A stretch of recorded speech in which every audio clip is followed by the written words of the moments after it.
everyone, welcome to my channel Study Learner, a perfect place to acquire your knowledge। जैसा कि पिछले video में हमने साइंस के 3 कैटेगरी फिज़िक्स, केमिस्ट्री और बायोलॉजी के बारे में जाना था।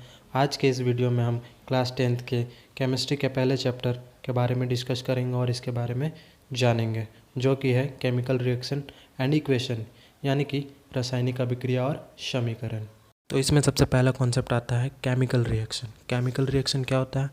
It is a process in which one or more substance formed new substances.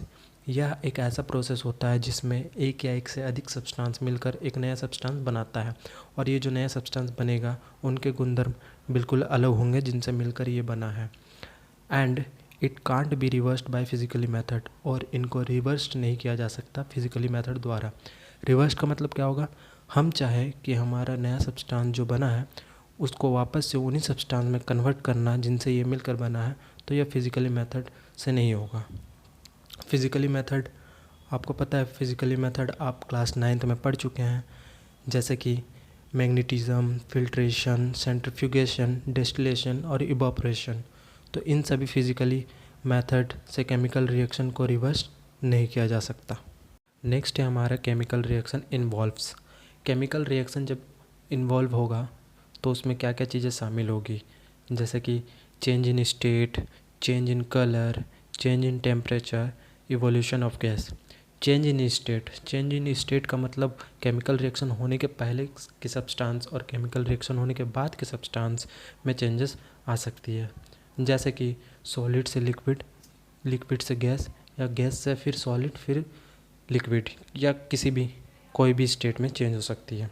Change in colour, change in colour भी वही है कि केमिकल रिएक्शन होने के पहले सब्सटेंस के कलर और केमिकल रिएक्शन होने के बाद के सब्सटेंस के कलर में डिफरेंस आ सकता है। चेंज इन टेम्परेचर, टेम्परेचर भी वही है कि टेम्परेचर में चेंजेस आ सकता है। इवोल्यूशन ऑफ गैस, गैस भी निकल सकती है। अब नेक्स्ट है chemical reaction in daily life. Chemical reaction को हम समझ चुके हैं, उसके कुछ एग्जाम्पल ले लेते हैं जो हमारी डेली लाइफ में होती रहती है। डाइजेशन ऑफ फूड, भोजन का पचना, यानी कि जो भी हम खाना खाते हैं उसका पचना। दूसरा है रेस्पिरेशन, सांस लेना, हम ऑक्सीजन लेते हैं और CO2 छोड़ते हैं, ये भी एक केमिकल रिएक्शन ही है। रस्टिंग ऑफ आयरन, लोहे पर जंग लगना, यह एक स्लो केमिकल रिएक्शन है। फॉर्मेशन ऑफ कर्ड, दही का जमना, यह भी एक केमिकल रिएक्शन है। यानी कि ये सारी चीज़ें हमारे डेली लाइफ में हो रही फिनोमेना या घटना का एक पार्ट है, जो कि केमिकल रिएक्शन के तौर पर होता है। तो केमिकल रिएक्शन में 2 इम्पॉर्टेंट चीज़ें आ जाती है, रिएक्टेंट और प्रोडक्ट। और ये केमिकल रिएक्शन में ही नहीं, जब हम केमिकल इक्वेशन भी लिखेंगे तब भी हमें रिएक्टेंट और प्रोडक्ट की पहचान करनी पड़ेगी। अब रिएक्टेंट किसे कहते हैं? Reactant who take parts in a chemical reaction. Reactant वे होते हैं जो केमिकल रिएक्शन में हिस्सा लेते हैं, पार्ट लेते हैं। अब प्रोडक्ट के बारे में जानते हैं। प्रोडक्ट किसे कहते हैं? Product the substance which are formed in a chemical reaction. Product वे होते हैं जो एक केमिकल रिएक्शन में जब एक नया सब्सटेंस बन के आता है तो उसे क्या कहते हैं? प्रोडक्ट कहते हैं। एग्जाम्पल से हमें और अच्छे से समझ आएगा। एग्जाम्पल के लिए हम एक्टिविटी 1.1 को अच्छे से देखेंगे। एक्टिविटी 1.1 में क्या करना है? Magnesium ribbon is burned in air gives us magnesium oxide. Air यानी कि ऑक्सीजन गैस ही रिस्पॉन्सिबल होता है जलने के लिए। तो हमें क्या पूछ रहा है, क्या करना है इसमें कि मैग्नीशियम रिबन को जलाकर मैग्नीशियम ऑक्साइड बनाना है। अब मैग्नीशियम रिबन से मैग्नीशियम ऑक्साइड कैसे बनेगा, उसका प्रोसेस हम लोग देखते हैं। मैग्नीशियम रिबन को मैग्नीशियम ऑक्साइड जला के बनाने के लिए सबसे पहले हमें 2 सेंटीमीटर लंबा एक मैग्नीशियम रिबन लेना पड़ेगा, और उस रिबन को अच्छे से सैंड पेपर से क्लीन करना पड़ेगा। अब उसे टोंग की सहायता से जलाना पड़ेगा। अब जब मैग्नीशियम रिबन को जलाएंगे तो उसमें से वाइट पाउडर निकलेगा, और जो वो वाइट पाउडर होगा वही मैग्नीशियम ऑक्साइड होगा। अब हम लोग देखेंगे कि मैग्नीशियम ऑक्साइड को ऑक्सीजन के प्रेजेंस में जलाने पे हमें मैग्नीशियम ऑक्साइड मिलता है। इसका मतलब है कि पहले कुछ और रिएक्शन था, अब कुछ और रिएक्शन हो गया है। तो रिएक्शन में जो चेंजेस आया है उससे क्या कहते हैं हम लोग, केमिकल चेंज। और ऐसे रिएक्शन को क्या बोलेंगे, केमिकल रिएक्शन। आप सबको क्लियर हो गया होगा। अब आगे एक्सरसाइज में एक क्वेश्चन पूछा जाता है कि मैग्नीशियम रिबन को जलाने से पहले साफ क्यों करते हैं। ये क्वेश्चन बहुत ही इंपॉर्टेंट है, कई बार परीक्षाओं में भी पूछा गया है। तो चलिए देखते हैं। यदि हम लोग मैग्नीशियम रिबन को ऐसे ही छोड़ दें तो उसमें मैग्नीशियम ऑक्साइड का एक लेयर, एक परत जम जाता है। तो उस लेयर और उस परत को हटाने के लिए हम मैग्नीशियम रिबन को सैंड पेपर से अच्छे से क्लीन करते हैं, अच्छे से रैप करते हैं, ताकि वह आसानी से जल जाता है।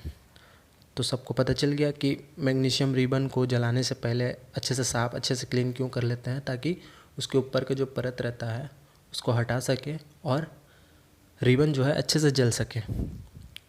एक्टिविटी 1.1 में बस इतना ही था। आशा है कि आप सबको अच्छे से समझ में आया होगा। चलिए अब आगे बढ़ते हैं। अब हमारा नेक्स्ट टॉपिक है केमिकल इक्वेशन। केमिकल इक्वेशन होता क्या है, आइए समझते हैं। अ chemical reaction can be represented by chemical equation. मतलब केमिकल रिएक्शन रिप्रेजेंट करता है केमिकल इक्वेशन से। It involves uses of symbol of substance of reactant. मतलब जो भी सब्सटेंस रिएक्ट करते हैं उसका सिंबल यूज़ किया जाता है। अब सिंबल किसे कहते हैं, सिंबल होता क्या है, सिंबल यानी कि डिनोट, यानी कि आप किसी भी चीज़ को कोई एक वर्ड से संकेत कर रहे हैं, उस वर्ड को, पूरा वर्ड को।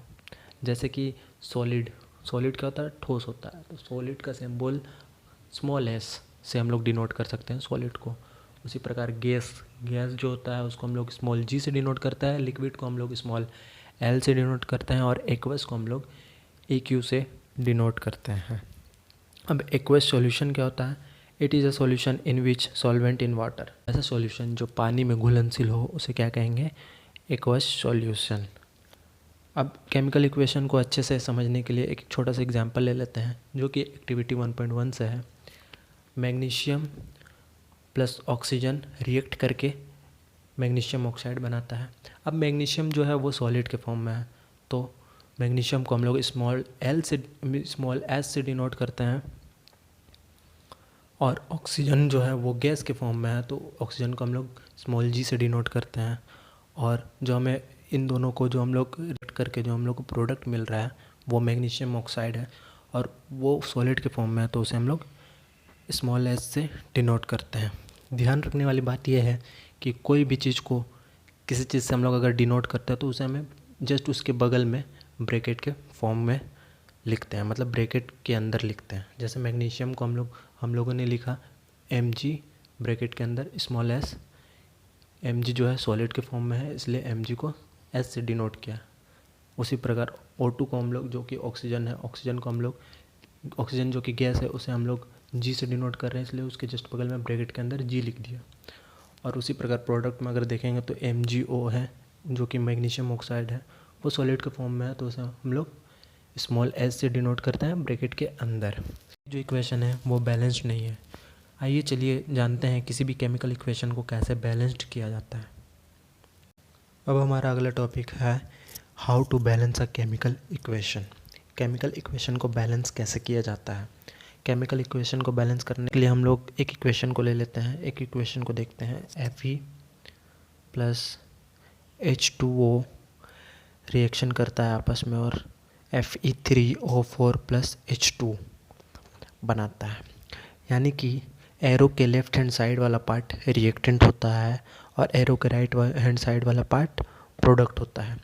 रिएक्टेंट में Fe यानी कि आयरन प्लस H2O जो कि वो है वाटर। तो आयरन और वाटर रिएक्शन करके क्या बनाता है, Fe3O4 जो कि फेरिक ऑक्साइड है, और H2 रिलीज़ करता है।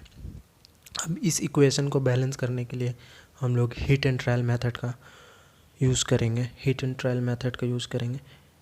इसमें सबसे पहले हम लोग एलिमेंट, रिएक्टेंट और प्रोडक्ट को 3 अलग अलग कॉलम में बांट देंगे। एलिमेंट में सबसे पहले हम लोग एलिमेंट में देखेंगे, एलिमेंट में हम लोग को क्या क्या एलिमेंट है। रिएक्टेंट की तरफ देखेंगे और प्रोडक्ट की तरफ भी देखेंगे। वो रिएक्टेंट और प्रोडक्ट दोनों मिला के ही एलिमेंट बन रहा है। तो एलिमेंट हम लोग का क्या क्या है, Fe जो कि आयरन है, H हाइड्रोजन है, O ऑक्सीजन है। अब रिएक्टेंट के साइड जो कि एरो के लेफ्ट हैंड साइड वाला पार्ट है, तो उसमें देखेंगे तो रिएक्टेंट में हम लोग को Fe आयरन के आगे कुछ नहीं है, आयरन में एक भी एटम नहीं है, तो वहाँ पे एक एटम है। जब भी किसी भी इक्वेशन में अगर कुछ भी एटम नहीं हो तो वहाँ पे एक एटम रहता है उसके पास। तो Fe के पास रिएक्टेंट में एक एटम है।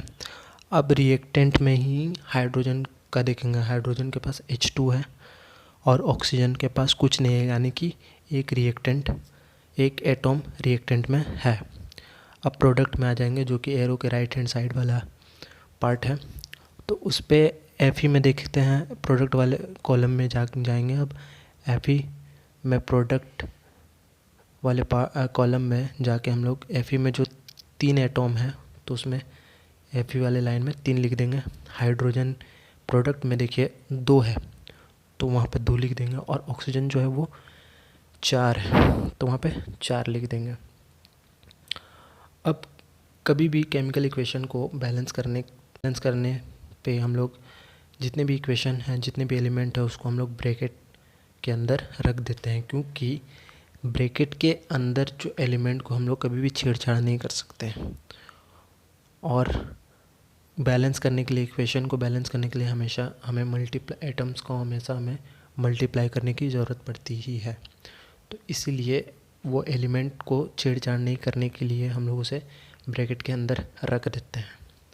अब हम देखते हैं कि रिएक्टेंट में जो कि एरो के लेफ्ट हैंड साइड वाला पार्ट है, उस पर देखते हैं कि Fe जो है वो 1 है, लेकिन वही अगर प्रोडक्ट पे हम लोग देखते हैं तो Fe जो है वो 3 है। तो हमेशा रिएक्टेंट और प्रोडक्ट सेम होगा तभी कोई इक्वेशन बैलेंस हो पाएगा। अब Fe जो 1 है उसको प्रोडक्ट से बराबर करने के लिए, मतलब यानी कि उसको रिएक्टेंट में Fe को 3 बनाने के लिए हम लोग क्या करेंगे, 1 को 3 से इंटू कर देंगे, तब जाके वो 3 होगा, क्योंकि 1 इंटू 3 होता है। इसलिए Fe में जो एक एटम्स था उसमें और हम लोग 3 एटम्स मल्टीप्लाई कर दिए तो वो 3 हो गया। अब Fe के पास 3 एटम्स है, Fe के पास 3 एटम्स है और प्रोडक्ट में भी Fe के पास 3 एटम्स है, तो Fe तो बैलेंस हो गया। अब हाइड्रोजन में हम लोग देखेंगे रिएक्टेंट के साइड में 2 एटम्स है और प्रोडक्ट में भी 2 एटम्स है, मतलब हाइड्रोजन बैलेंस है अभी तक।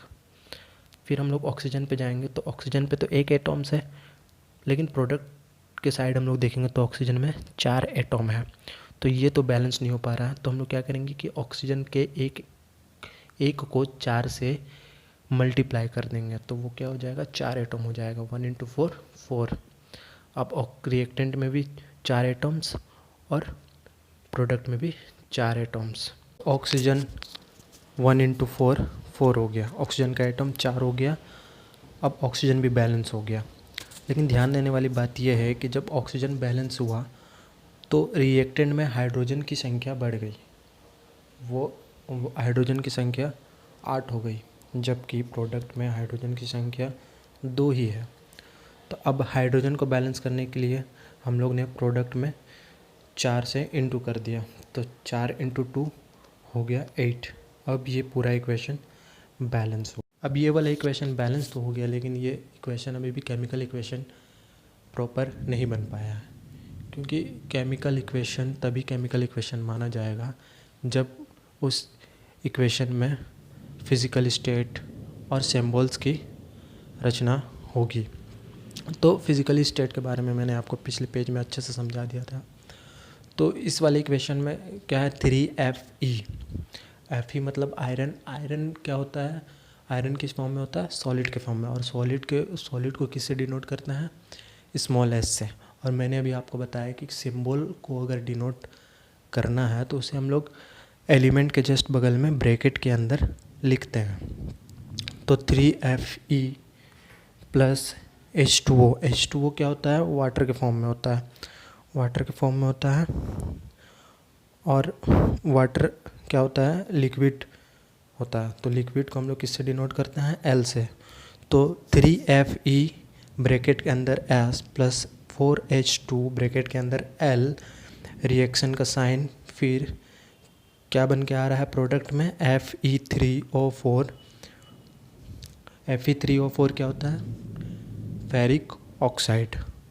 और फेरिक ऑक्साइड क्या होता है? सॉलिड। और सॉलिड को हम लोग किससे डिनोट करते हैं? स्मॉल s से। तो Fe3O4 ब्रैकेट में स्मॉल s प्लस 4H2। अब H2 क्या है? हाइड्रोजन। हाइड्रोजन क्या होता है? गैस होता है। और गैस को हम लोग किससे डिनोट करते हैं? स्मॉल g से। तो कभी भी किसी भी एलिमेंट में फिज़िकल स्टेट उसका पता करना है, पता करने के बाद उसको लिखना है, उसका फिज़िकल स्टेट का सिंबल लिखना है, तो सिंबल हमेशा ब्रैकेट के अंदर लिखा जाता है। और अब ये इक्वेशन पूरी तरीके से केमिकल इक्वेशन के रूप में हो गया। अगर आप प्रैक्टिस करेंगे केमिकल इक्वेशन को बैलेंस करने की तो आपके लिए उतना ही आसान हो जाएगा। अगर आप ज़्यादा से ज़्यादा प्रैक्टिस करेंगे तो आपको इस तरीके की टेबल बनाने की ज़रूरत नहीं होगी। इस वीडियो में हमने केमिकल रिएक्शन के बारे में जाना, रिएक्टेंट एंड प्रोडक्ट क्या होता है उसके बारे में जाना, केमिकल रिएक्शन कैसे होती है उसके बारे में जाना, केमिकल इक्वेशन कैसे बनते हैं उसके बारे में जाना, और केमिकल इक्वेशन को कैसे बैलेंस किया जाता है उसके बारे में जाना। ये वीडियो चैप्टर 1 का पार्ट 1 था। अब पार्ट 2 में हम लोग केमिकल रिएक्शन को बैलेंस क्यों करते हैं उसके बारे में जानेंगे और आगे की टॉपिक्स के बारे में उस वाले पार्ट में डिस्कस करेंगे। तब तक के लिए स्टे ट्यून। Thank you.